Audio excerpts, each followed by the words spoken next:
ବର୍ତ୍ତମାନ Odia YouTube comedian Gulu ଆଉ ବର୍ଷାଙ୍କୁ ନେଇ ଗୋଟିଏ ଚର୍ଚ୍ଚା ଧରିଛି ଏବଂ ଦୁହେଁ ଦୁହିଁଙ୍କ ଉପରେ ଆରୋପ ପ୍ରତ୍ୟାରୋପ ଲଗାଉଛନ୍ତି। କିଏ ଦୋଷୀ? ଦୋଷୀ କିଏ ତ ଆଇନ କହିବ, ଅଦାଲତ କହିବ। ଆଇନ ଅଦାଲତକୁ ସେମାନେ ତ ଯାଇନାହାନ୍ତି।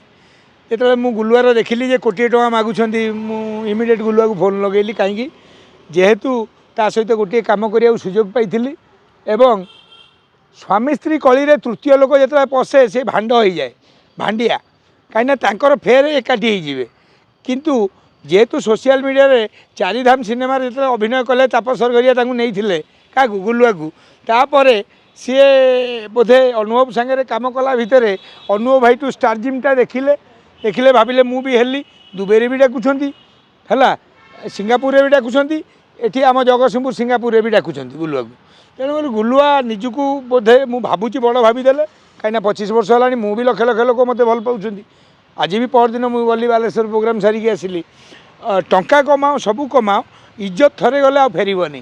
ଆଉ ଆପଣ ଭାବିବେ ଯେ ମୁଁ ହାଇଲାଇଟ୍ ହେବା ପାଇଁ କ'ଣ ଗୋଟେ କହିଦେବି, କାନ୍ଦେବି। ଏ କାନ୍ଦକୁ ଲୋକ ଚିହ୍ନି ପାରନ୍ତି। ଏ କାନ୍ଦକୁ ପିଣ୍ଟୁ ନନ୍ଦ ବେଳେ ତୁମେ ନିଜେ ଯାଇଥିଲ ଦେଖିବାକୁ, ପଇସା ବି ଦେଲ ପିଣ୍ଟୁ ନନ୍ଦ ପାଇଁ।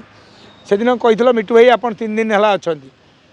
ଯେତେବେଳେ ତୁମେ ନିଜ ସ୍ୱାମୀ ସ୍ତ୍ରୀ ଭିତରେ କଳି ହେବ, ତାପରେ ତୃତୀୟ ଲୋକ କହିଲେ ବ୍ଲେମ୍, ମୁଁ ଜାଣିଛି।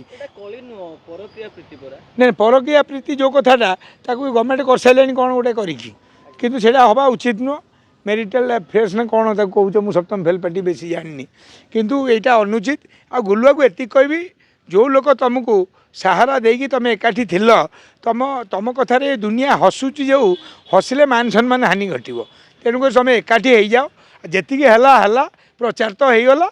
ତୁମକୁ କୋଟିଏ ଟଙ୍କା କିଏ ସୁପାରି ମାଗିଲାଣି, 50 ଲକ୍ଷରେ ଫାଇନାଲ୍ ହେଇଗଲାଣି। ତାପରେ ଆମେ ଜାଣିଲୁ ଯେ ସ୍ୱାମୀ ସ୍ତ୍ରୀ କଥା। ମୁଁ ତା ପୂର୍ବରୁ ଜାଣିନଥିଲି।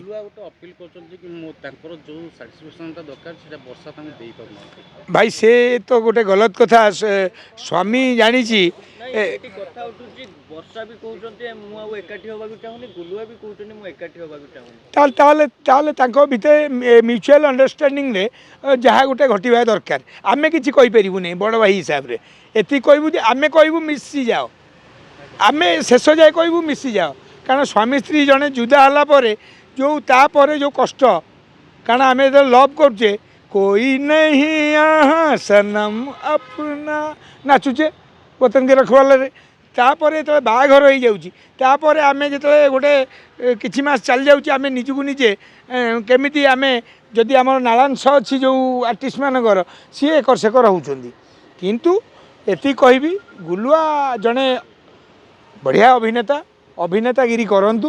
ଆଉ ସ୍ୱାମୀ ସ୍ତ୍ରୀ ଭିତରେ ଆପଣ ଯଦି ନିଜ ଭିତରେ କିଛି ପଡ଼ୁଛି କରନ୍ତୁ, ନ ପଡ଼ୁଛି ଛାଡ଼ନ୍ତୁ, କିନ୍ତୁ ଏମିତି ବଦନାମ ହୁଅନ୍ତୁ ନାହିଁ। କାରଣ ଆପଣ ନାଁ କରିବାକୁ ଲାଗିଗଲା ଗୁଡ଼ାଏ ଦିନ।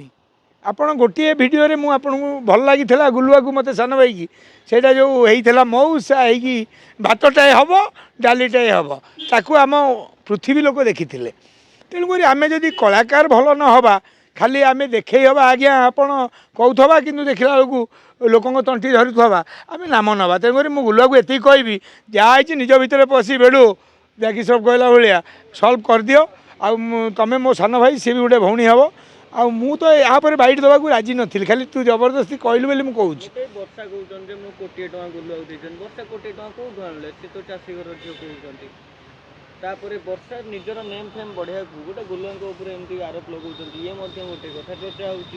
ନାଇଁ, ନାରୀ ଆଖିରେ ନିଆଁ ଗୋଟେ ସିନେମା ଆମେ କରିଥିଲୁ ସଞ୍ଜୟ ନାୟକଙ୍କର।